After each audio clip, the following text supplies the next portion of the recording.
Welcome back to the channel, Blind to Billionaire. It's great to have you back with me. So I'm going to answer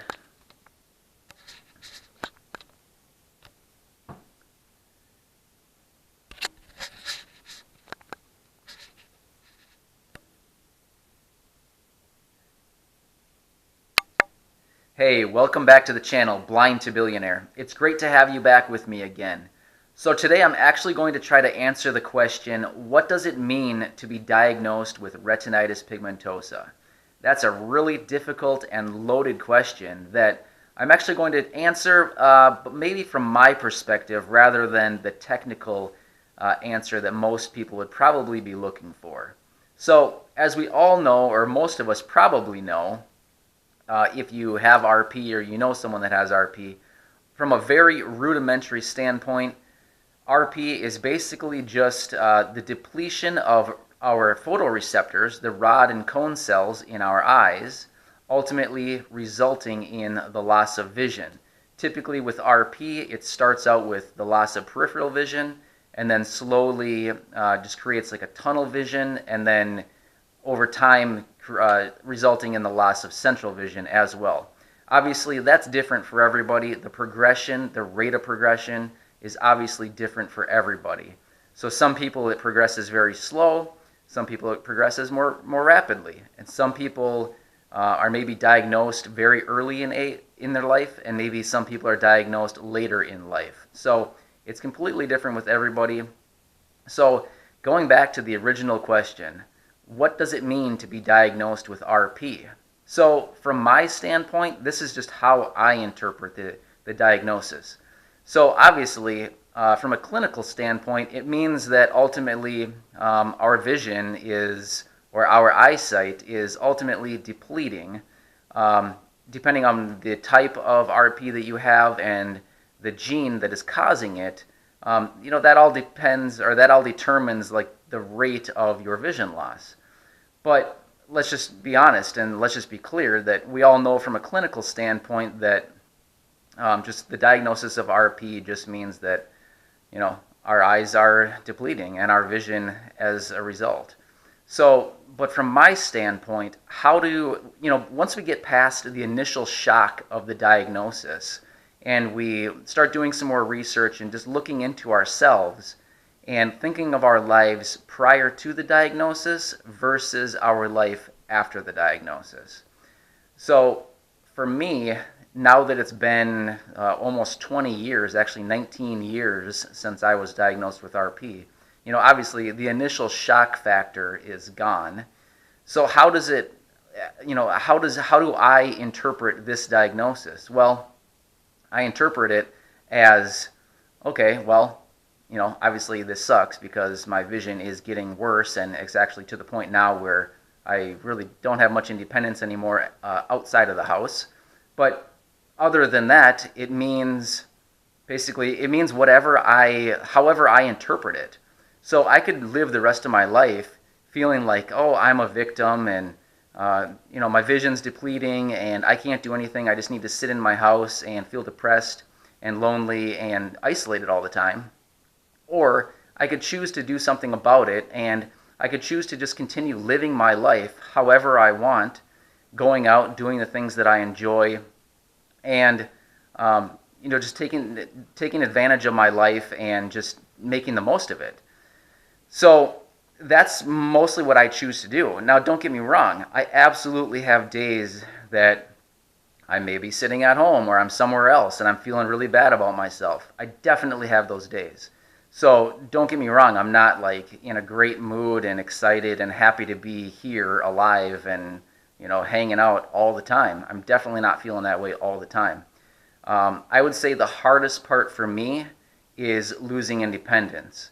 I lost most of my independence outside of the house maybe like 6 to 7 years ago-ish, and that's been a really hard transition for me.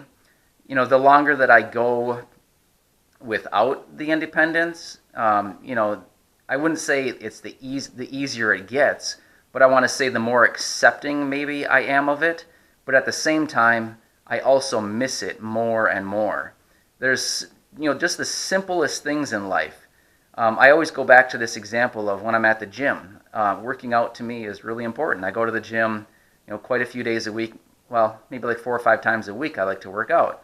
And when I'm there, I just want to be able to walk around and go to the machines that I want to and not have somebody else help me get around.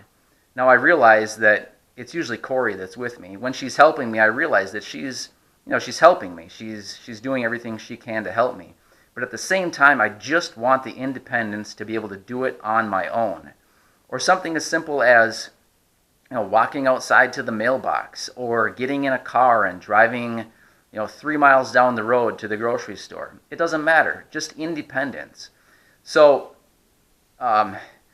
it's definitely, the diagnosis is definitely however I interpret it.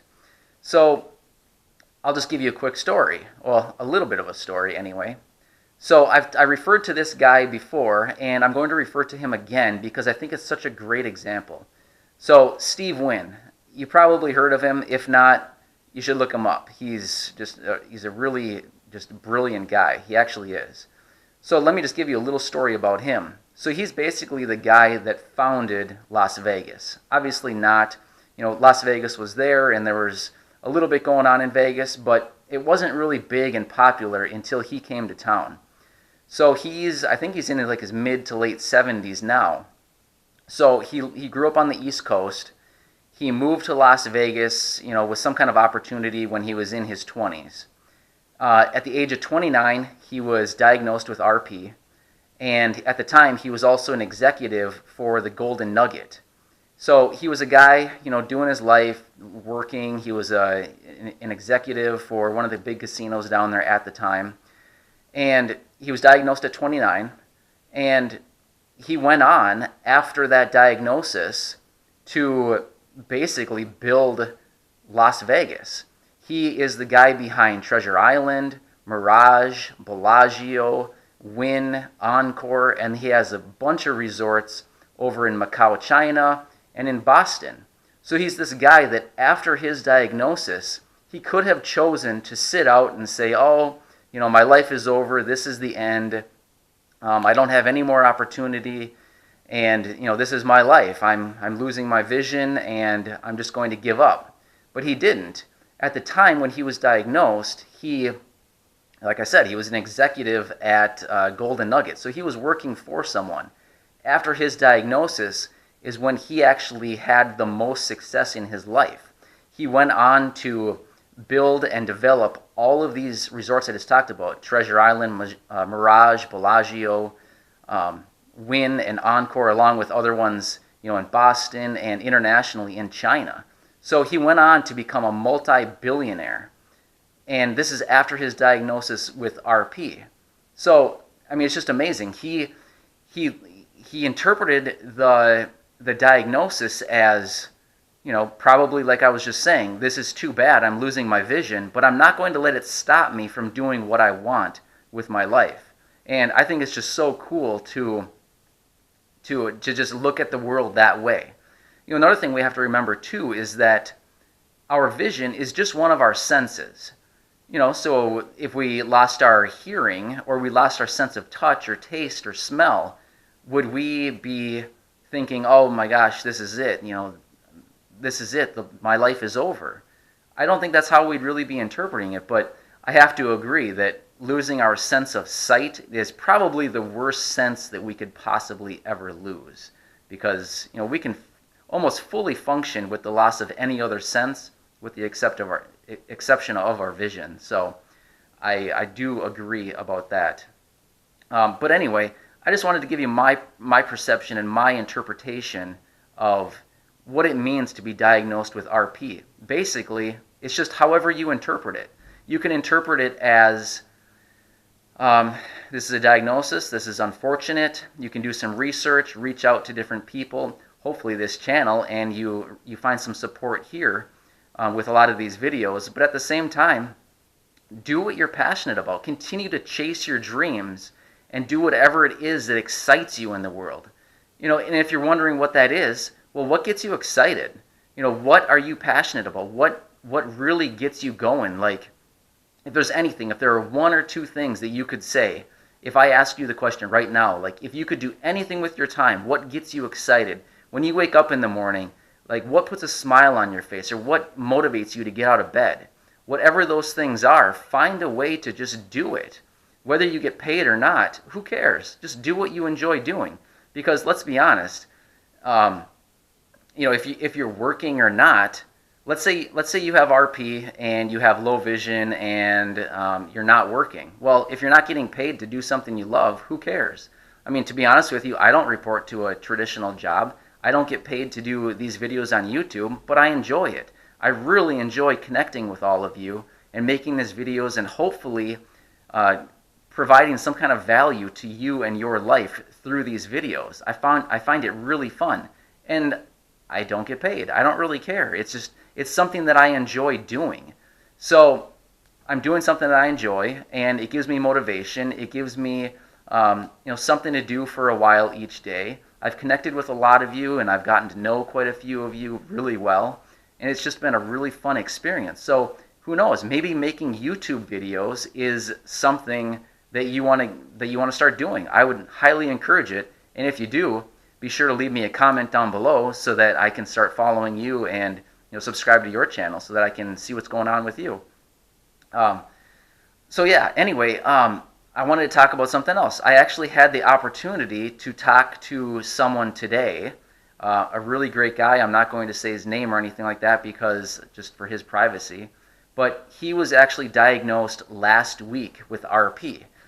I guess I just noticed that I was looking way over the camera. So anyway, he was diagnosed last week with RP, and he's still in the initial shock phase of accepting the diagnosis, which, being 1 week ago since he was diagnosed, I completely get it that he's still in the shock phase. But anyway, he reached out to me, and hang on one second. My phone's ringing. I apologize.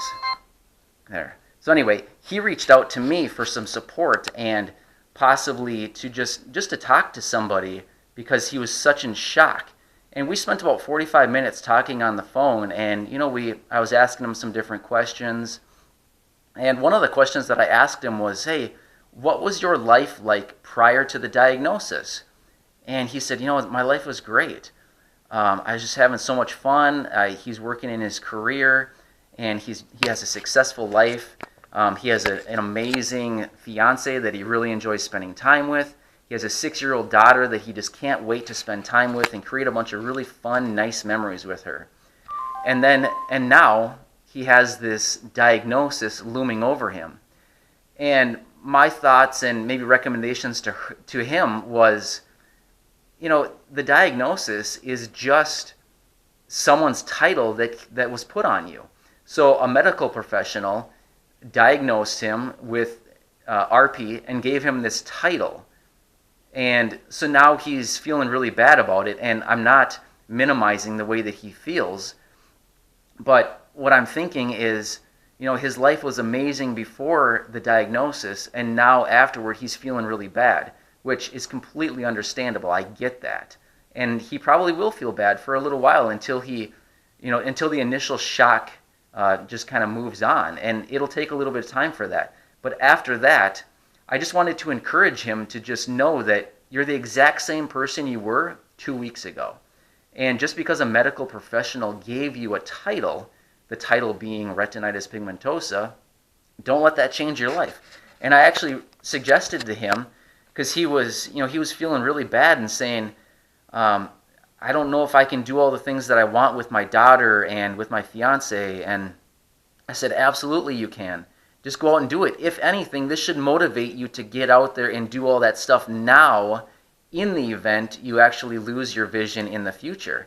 And he agreed, and he thought, that's a really great point. And I think, that kid, his daughter is 6 years old. She's at such a fun age right now that, and he should just be out making all these really fun, special memories with her that, we just never know. All of us could lose our vision tomorrow. We have no clue. But basically, I just wanted to say to him, in my recommendation was just, get out there and just continue living your life, and just don't let this bother you too much. And eventually, the initial shock will wear off, and he'll be able to get back to that. But he was just looking for some encouragement and some support. And I really hope that the conversation helped him out, and I actually really enjoyed talking to him. But then we were also talking, and I said, what do you enjoy doing? And he said, I love to travel. And I said, oh, that's awesome, because Corey and I love to travel. It's what we love doing. And then one of his questions to me was, well, how do you travel, and how do you experience travel now versus how I used to experience it when I had sight? And I explained to him that, well, I experience travel very differently now than I did. When I had sight, well, even now, if I could, I miss being able to see the beaches, the ocean, the people, and just all the islands that we visit. So it's something that Corey and I absolutely love to do. We enjoy exploring the Caribbean, and I really miss being able to see, when we're on a beach, I miss being able to look out at the ocean or look down the beach and just see the amazing white sand, or see the people walking around, or see the people laying out under their chairs and just enjoying the sun. I just miss it. But at the same time, I have to say that Corey is pretty good at narrating what is going on around us. It's not the same, but it's the best that we can do right now with my circumstances and my vision situation. So yeah, anyway, I wanted to give you this video just to give you some encouragement, some support, and just some motivation, hopefully, to just know that you're not the only one out there. There's a lot of us who have RP and just various progression of RP, and just know that your diagnosis does not dictate who you are. You're still the same person. You have a brilliant mind, and you can do anything that you want to do. It just might be a little bit more difficult. We understand that. We recognize that, well, when you don't have sight, sometimes it's really difficult to do things. But also know that there are sighted people out there, and you can find somebody to help you do whatever it is you need to do. So just keep going at it. Don't give up. Just go for it, and do whatever excites you. Just keep following your dreams and your passions, and just know that, this diagnosis does not dictate who you are, and you just don't let it dictate your future. Just do whatever it is that you want. I want to be anyway. I want to be like a Steve Wynn. I want to be the guy that has just a kind of a normal life, and then after the diagnosis does something huge. I mean, obviously check out my channel, Name Blind to Billionaire. I mean, that's what I would love to be able to do. I would love to be able to do something so big and so amazing and change thousands of lives, so that someone can even look back on my life and be like, look what he did. He lost his vision when he was in his late 20s, and look, he was still able to do it. So anyway, I hope this video gives you some encouragement, and if you ever want to reach out to me, I love hearing from all of you. I really enjoy talking with you, getting to know you, just giving you support. So feel free to leave any comments or questions down below, and we can always talk or discuss different strategies or whatever it is you want to talk about. It doesn't really matter. Just feel free to reach out to me. So yeah, anyway, again, I really hope this video is valuable and that you find some encouragement from it. But just continue to chase your dreams and your passions, and just love your life, and just make the most of it as much as you possibly can. So anyway, if you are new to the channel, if you look down in the lower right corner, you'll see a cool picture of me. If you click that picture, it'll actually subscribe you to the channel. So it's in the lower right corner of this video. You'll see a picture of me. Just click that and you'll be subscribed. Otherwise, leave any comments or questions down below if you have any. Otherwise, I really appreciate you watching this video, and just continue to go out there, keep going at it, and just send me all of your success stories. I'd really love to hear that. So thanks again. You're amazing, and just know that you can literally do anything that you want, regardless if you have vision or not. It's all in your head. It's in your brain. That's what gives you the power to just do whatever it is you want. So thanks again. I'll see you soon.